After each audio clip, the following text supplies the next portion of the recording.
এই গল্পের তুলনায় হলিউডের মুভিও কিছু নয়। আমরা আপনাকে নিয়ে যাচ্ছি বিশ্বের সবচেয়ে বড় মাদক চোরাচালান অভিযানের গল্পে, যেখানে প্রতিটি মোড়ে আছে উত্তেজনা এবং নাটকীয়তা। একটি বিশাল জগতের দরজা খুলছে, যা হলিউডের চেয়ে অনেক বড়। আমরা মাদক চোরাচালানিদের জালের গভীরে প্রবেশ করতে চলেছি। এই অভিযান এতই বিস্তৃত যে হলিউডের সিনেমার থেকেও বড়।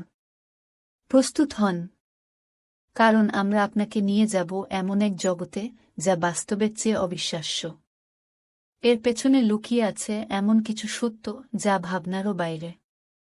আমাদের সঙ্গে থাকুন, কারণ গল্পের সূচনা এখনই হল। বিশ্বের সবচেয়ে বড় মাদক পাচার কার্যক্রমের পেছনের গল্প উন্মোচন করছি আমরা। এই অন্ধকার জগতের সাথে জড়িত শক্তিশালী নেটওয়ার্ক এবং জটিল রুটগুলো বিশ্লেষণ করা হবে এখানে। গ্লোবাল ক্রাইম নেটওয়ার্কের এই জগৎ যেখানে প্রতিটি ধাপে রয়েছে চমকপ্রদ রহস্য। মাদক পাচারের এই জাল বিশ্বজুড়ে বিস্তৃত, যেখানে বিভিন্ন দেশের মধ্যে সংযোগ স্থাপন করা হয়। এই কার্যক্রমের রুটগুলো এতটাই জটিল যে তা অনেক সময় চোখ এড়িয়ে যায়। কিন্তু এই নেটওয়ার্কের মূল চালিকা শক্তি হল কিছু প্রধান খেলোয়াড়, যারা নিজেরাই আড়ালে থেকে নিয়ন্ত্রণ করে পুরো অপারেশন। বিশ্বব্যাপী এই মাদক পাচার কার্যক্রমের পেছনে রয়েছে শক্তিশালী ব্যক্তি ও গোষ্ঠী, যারা নিজেদের স্বার্থে মানবতার ক্ষতি করতেও পিছপা হয় না। তাদের কার্যক্রমের মাধ্যমে সমাজে ব্যাপক প্রভাব ফেলা হচ্ছে, যা সবার জন্যই বিপজ্জনক।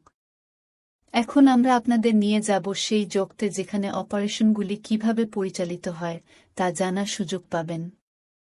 আসুন এই বিপজ্জনক জগৎ সম্পর্কে আরও গভীরে জানি এবং সচেতন হই। বিশ্বের সবচেয়ে বড় মাদক চোরাচালানের অপারেশন বুঝতে হলে আমাদের এই ঝুঁকিপূর্ণ এবং জটিল যাত্রার মধ্যে প্রবেশ করতে হবে। এখানে প্রযুক্তির আধুনিক ব্যবহার থেকে শুরু করে দুর্নীতিগ্রস্ত কর্মকর্তাদের সহযোগিতা পর্যন্ত সবকিছুই অন্তর্ভুক্ত। প্রথমেই আসি প্রযুক্তির কথায়। উচ্চ প্রযুক্তির গ্যাজেটগুলি চোরাচালানকারীদের জন্য অমূল্য সহায়ক হিসেবে কাজ করে। গোপন যোগাযোগ থেকে শুরু করে তাদের পণ্য সরবরাহ, সবকিছুই প্রযুক্তির সাহায্যে হয়। এরপরে আসে সেই দুর্নীতিগ্রস্ত কর্মকর্তারা, যারা নিজেদের লাভের জন্য আইনকে বুড়ো আঙুল দেখায়।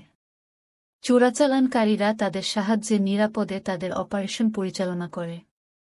এই অপারেশনগুলো একটি অবিরাম বিড়াল এবং ইঁদুরের খেলার মতো, যেখানে আইন প্রয়োগকারীরা সর্বদা চেষ্টা করে চোরাচালানকারীদের ধরতে। কিন্তু চোরাচালানকারীরা সবসময় এক ধাপ এগিয়ে থাকে। তাদের কৌশল, তাদের পরিকল্পনা এতটাই নিখুঁত যে তারা প্রায়শই আইনের ফাঁক গলে পালিয়ে যায়। এই বিশাল অপারেশনের প্রতিটি দিক বিশ্লেষণ করলে আমরা বুঝতে পারি, এটি শুধুমাত্র একটি অপরাধ নয়, বরং একটি জটিল নেটওয়ার্ক, যা আমাদের সমাজকে ধ্বংস করার হুমকি দেয়। এখন আমরা এগিয়ে যাব সেই লড়াইয়ের দিকে, যেখানে আইন প্রয়োগকারী সংস্থা এবং সচেতন নাগরিকরা একত্রিত হয়ে এই চোরাচালানের বিরুদ্ধে লড়াই করছে। গ্রাহক পাচারের বিরুদ্ধে এই লড়াই এখনও চলছে। সমাজে এর প্রভাব গভীর এবং বিস্তৃত। নেশার মায়ায় অনেক জীবন ধ্বংস হয়, অনেক পরিবার ভেঙে পড়ে। কিন্তু এই অন্ধকারের বিপরীতে আইনশৃঙ্খলা রক্ষাকারী বাহিনী নিরলসভাবে কাজ করে যাচ্ছে। তারা প্রতিনিয়ত ঝুঁকি নিচ্ছে, নতুন কৌশল গ্রহণ করছে এবং অপরাধীদের ধরতে সচেষ্ট। তাদের এই সংগ্রাম আমাদের সবার জন্য এক উদাহরণ। আমাদেরকে আরও সচেতন হতে হবে, আরও সমর্থন দিতে হবে। কারণ এটি শুধু আইনশৃঙ্খলা রক্ষাকারী বাহিনীর দায়িত্ব নয়, বরং আমাদের সকলের কর্তব্য। গ্রাহক পাচারের বিরুদ্ধে এই যুদ্ধ এখনও শেষ হয়নি, কিন্তু আমরা যদি একসাথে কাজ করি, তবে একদিন এই অন্ধকারকে পরাস্ত করা সম্ভব হবে। সমাজে প্রতিটি স্তরে সচেতনতা বাড়াতে হবে, যেন আমরা একটি নিরাপদ এবং সুস্থ ভবিষ্যৎ তৈরি করতে পারি। এই লড়াইয়ে আপনার সচেতনতা এবং সমর্থন অপরিহার্য। আজই শুরু করুন, আগামী প্রজন্মের জন্য একটি নিরাপদ পৃথিবী তৈরি করুন। গ্রাহক পাচারের বিরুদ্ধে আমাদের এই সংগ্রামে আপনার অবদানই পারে পরিবর্তন আনতে। আসুন সবাই মিলে এই লড়াই চালিয়ে যাই।